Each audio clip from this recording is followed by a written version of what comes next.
হঠাৎ আলোচনায় সাবেক স্বরাষ্ট্র প্রতিমন্ত্রী লুৎফুজ্জামান বাবর। বর্তমান বাংলাদেশের চলমান অস্থিরতা নিয়ন্ত্রণে না করা গেলে তা প্রতিবেশী মিয়ানমার সহ ভারতের সেভেন সিস্টারে ছড়িয়ে পড়তে পারে বলে আশঙ্কা করছেন নোবেল বিজয়ী অর্থনীতিবিদ ডক্টর মোহাম্মদ ইউনূস।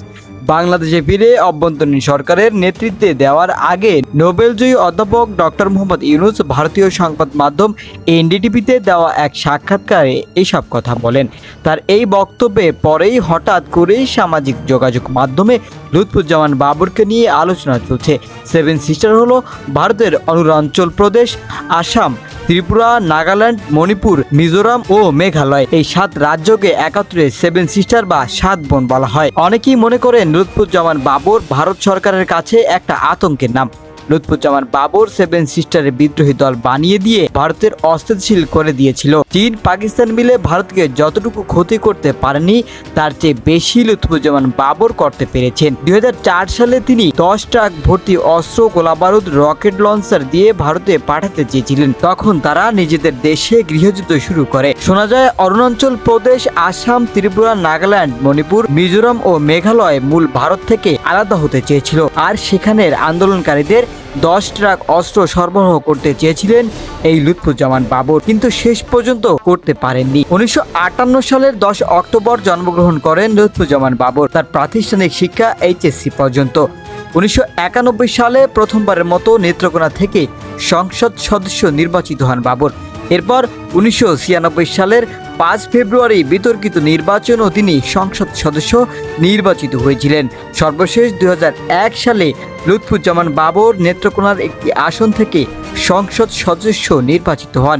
ওই নির্বাচনের পরপরই বিএনপি যখন সরকার গঠন করার প্রস্তুতি নিচ্ছে, তখন দলের ভেতরে অনেকেই ধারণা করছিলেন যে বাবর গুরুত্বপূর্ণ কোনো মন্ত্রণালয়ের দায়িত্ব পাবেন। 2001 সালে বিএনপির নেতৃত্বাধীন জোট বাংলাদেশ সরকার গঠন করার পর যে কয়েকজন ব্যক্তি প্রবল ক্ষমতাবান হয়ে ওঠেন, তাদের মধ্যে বাবর ছিলেন অন্যতম।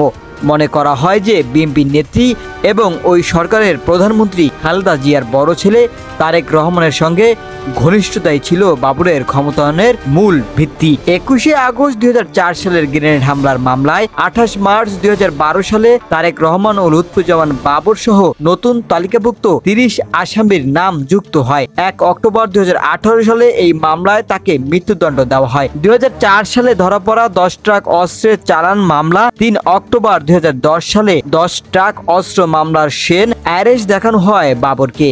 এই মামলায়ও তাকে মৃত্যুদণ্ড দেওয়া হয়। 10 ট্রাক অস্ত্র উদ্ধারের আগে থেকেই বিএনপি সরকারের সঙ্গে ভারতের সম্পর্ক খুব একটা ভালো যাচ্ছিল না।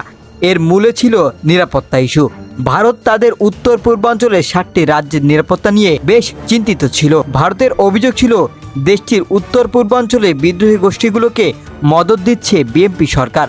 এমন অবস্থায় 10 ট্রাক অস্ত্র ধরা পড়ে। তখন ঢাকা ভারতীয় হাইকমিশনার ছিলেন বিনা সিকরি। তিনি বলেন, উত্তর পূর্ব ভারতের তৎকালীন বিদ্রোহী গোষ্ঠীগুলো বাংলাদেশের ভেতরে বসে নানা কার্যকলাপ করছিল।